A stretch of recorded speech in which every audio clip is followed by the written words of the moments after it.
football stadia. I remember the dressing rooms were superb. There were tiled floors, and in winter, of course, you can get cold feet, so they'd heated the area under where your feet went. And when you came in on a match day, all your playing kit was laid out, spick and span and businesslike, and you were going into a professional environment straight away, made for football. And in addition, of course, we had a gymnasium upstairs, treatment rooms.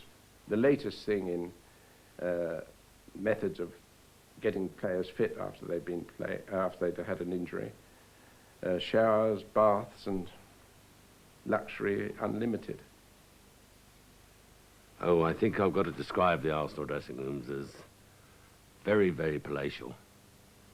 Beautiful. They spent a great deal of money on them.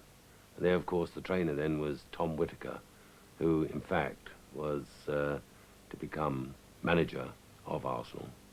And a wonderful man he was as well, very popular, loved by all the players. In the mid-1930s, the first team players and the reserve team, who dominated the football combination, together maintained Arsenal's record as the leading club in the country. And their success and glamour won them the loyalty of thousands of fans from all walks of life. I was living in Stoke Newington at the time when I first went there. Stoke Newington, Stamford Hill. And in 1934 we moved up into Mill Hill East, Holders Hill Road. And then we had a car and we used to go to most of the home games, and Chelsea and Stamford Bridge. I remember going to Stamford Bridge when there was 82,000 people there, a league game, and we stood in the terrace for a shilling, and there wasn't a fight or there wasn't even a shove. There could have been 40,000 there as far as we were concerned. And 82,000 there was there, and for a shilling there was no pushing, no shoving, no fights, no nothing. From the first moment one arrived in that ground, the hum, the murmur of the crowd, the band marching round, oh yes, they were lovely days. And we used to regard it, of course, as a complete refreshment after a week's work in the studios with the long, long hours and the nervous tension. And we were such regular followers that we grew to know the players, and they came down to the studios when I was making Noel Gwynn. I remember the photographs with Drake and Beston and Moss, the goalkeeper. One of the thrills of watching the Arsenal in the 30s was to see Joe Hume be given a pass somewhere near the halfway line, and without a moment's hesitation he trapped the ball and he'd go down the wing like a rocket. 9 times out of 10 he beat the back for pace. He put over a high centre, and either Jack Lambert was there to meet the centre or David Jack. And then, of course, later on in the 30s, we had Ted Drake to finish it off. Drake, who was almost like a lion going into the thing. He was strong. There was Beston, who was lightning. He was light on the left wing. Alec James was the greatest footballer the world has ever seen.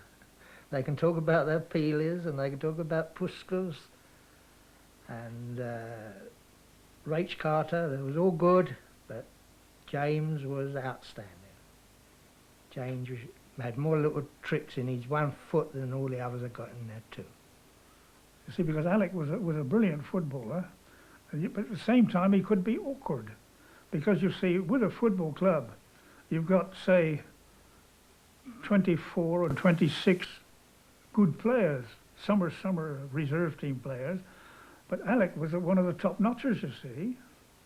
We all were in those days. Well, there was about 18 of us, top notchers, if you like, you see. And Alec sort of took advantage of it. Dear Alex James. Alex James was my greatest player as far as I'm concerned. I know he was the greatest player to play with. And what a lovely little fellow. I remember when I first came to the club, being a centre forward, I thought I needed fattening up or something, and he took me home and said to his wife, there you are, cook him a nice steak, and this was typical Alec. In November 1934, Arsenal's manager, George Allison, had the rare honour of seeing 7 of his first team picked to play for England in a notorious match against Italy, the team who that summer had won the World Cup.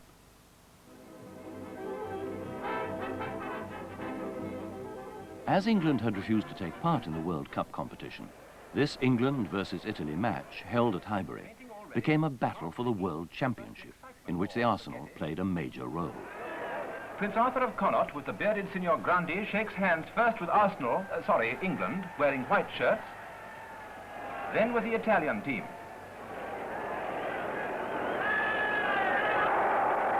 An Italian insists on showing the flag. The Swedish referee tosses up. Alamondi of Italy loses.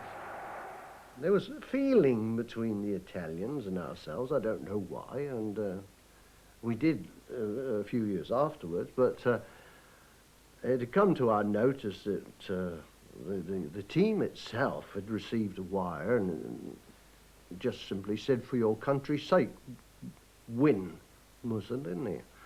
Well, that came to our knowledge, and he said, over our dead bodies.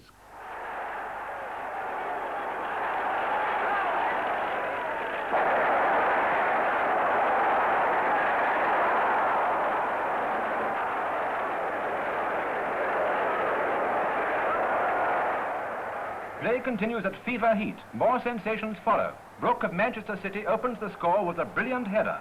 1 up in 9 minutes. The pace is very fast. England continuing their forcing tactics, and now Brooke takes another penalty kick and scores again. 2 up in 12 minutes.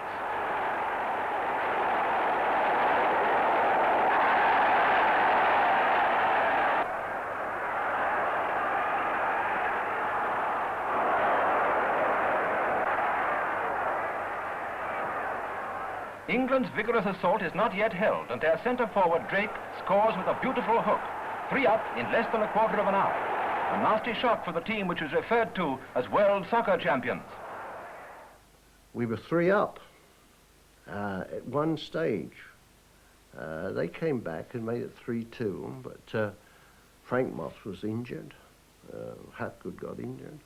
It was a bloody sort of a match. It was really, and it was termed later on the bloodbath of Highbury.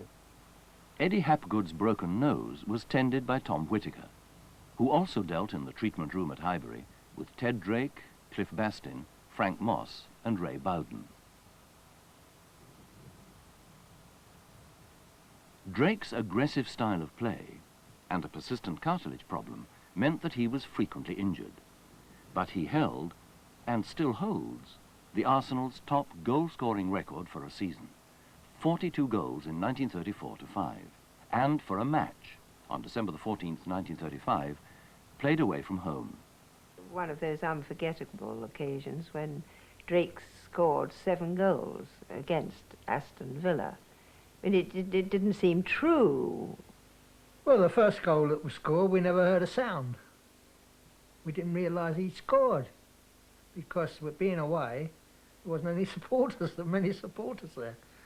And that was in those days, you didn't realise. There was no cheering at all from the other team, the home team. And we suddenly realised that he scored, and then from then on, the passing, and they had deteriorated so much, the Villa, that they made he just done what he liked with them, absolutely. Well, we went on and on and on, and I scored another one, and then I scored another goal, and eventually I finished up getting 7.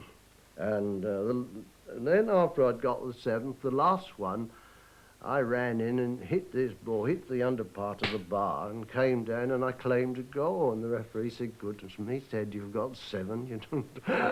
And, but I thought that was over, to be honest, but you can't tell. And... yes, I was very pleased, but that's my job. I love scoring goals.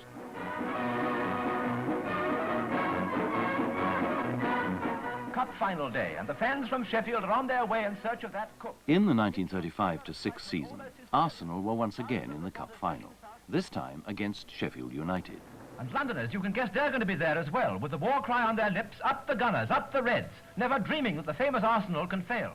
Although football fans flocked to Wembley in the usual way, the cup final on April the 25th, 1936, was a slightly unusual affair, in that no member of the royal family was present because of the abdication crisis, and the newsreel companies went to ridiculous extremes to cover the game because a dispute over fees with the Football Association prevented them from filming inside the stadium. Arsenal, with Alex James as captain, were clear favourites, and Ted Drake expected to add a cup winner's medal to his other trophies. The game at Wembley, when we played Sheffield United, looking back to us, was a great disappointment because we felt that we should have been convincing winners. I don't think one can feel that way at Wembley, because when you go to Wembley, it's even Steven there, or it's very even.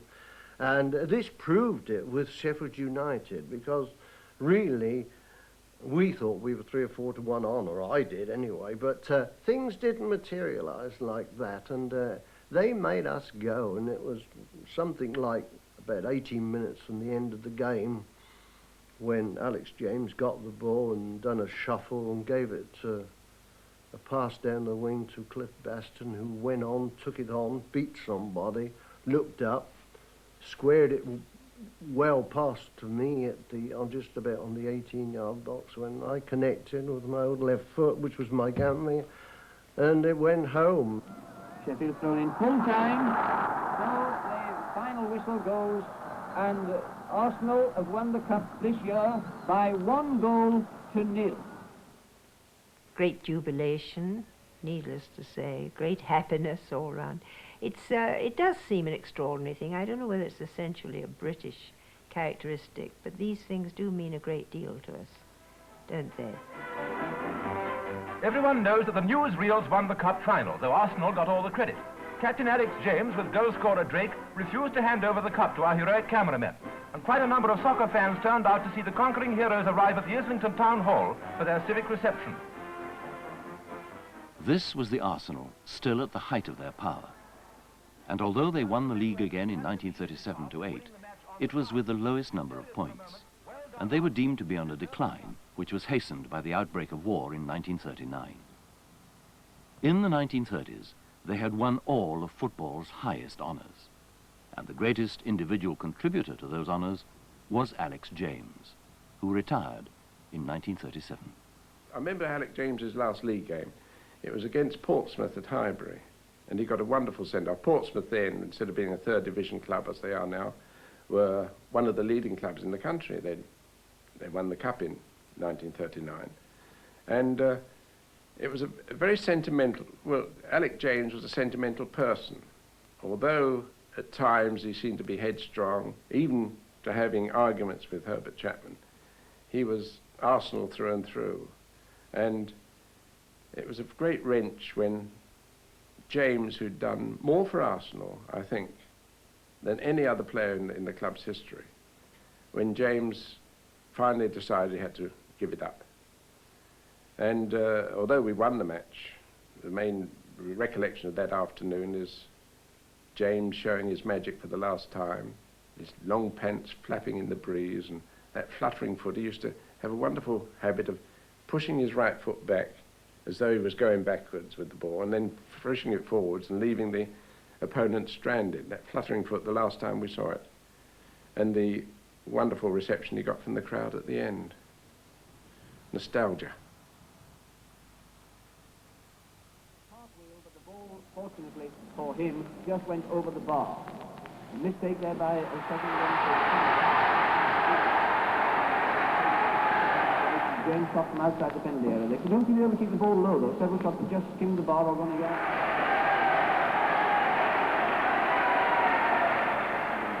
Arden trapped it beautifully. Passing through and forward. Oh, what a glorious chance! Certain goal. Yes. Great scores and magnificent goals. Very good movement. Sheffield none. First goal to the Arsenal.